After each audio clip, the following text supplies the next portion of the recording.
सिंधुदुर्ग में वैभव नायक ने नारायण राणे को घेरते हुए उनके बेटे की आलोचना पर प्रतिक्रिया देते हुए कहा कि जब उनके बेटे अन्य पार्टियों के नेताओं पर आलोचना करते तो उन्हें कोई भावना क्यों नहीं होती। वैभव नायक ने कहा कि नारायण राणे के बेटे ने चुनाव जीतने के लिए कई पार्टियां बदली, इस पर उन्हें आत्मचिंतन करना चाहिए। नारायण राणे साहेब, तुमच्या मुलावर टीका केल्यावर ती टीका तुम्हाला झोंबली आणि ती एका वयस्कर नेत्याने केली होती। खरं तर तुम्ही निवडून आलात, तुमचे चिरंजीव निवडून आले, याबद्दल दुमत नाही, परंतु ते निवडून येताना किती पक्ष बदलले हे पण आपण वस्तुस्थिती जाणून घेतली पाहिजे होती। आणि ज्या ज्या पक्षात आपण आहात त्या त्या पक्षाच्या विरोधात कशी टीका तुमच्या चिरंजीवाने केली आहे।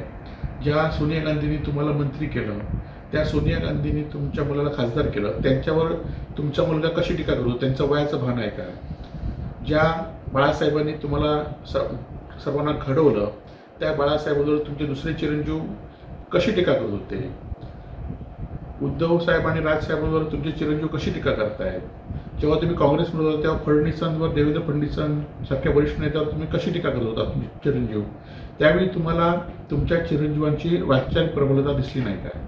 आणि त्यामुळे आपल्यावर पण टीका केली तर त्यांना मारहाणीपर्यंत धमकी द्यायची आणि आपल्या चिरंजीवाने ज्येष्ठ लोकांवर तक्रार केली तर त्याला आपल्याला लोकमत आहे म्हणून सांगायचं, आपण निवडून आलो म्हणून सांगायचं, हे काही बरोबर नाही।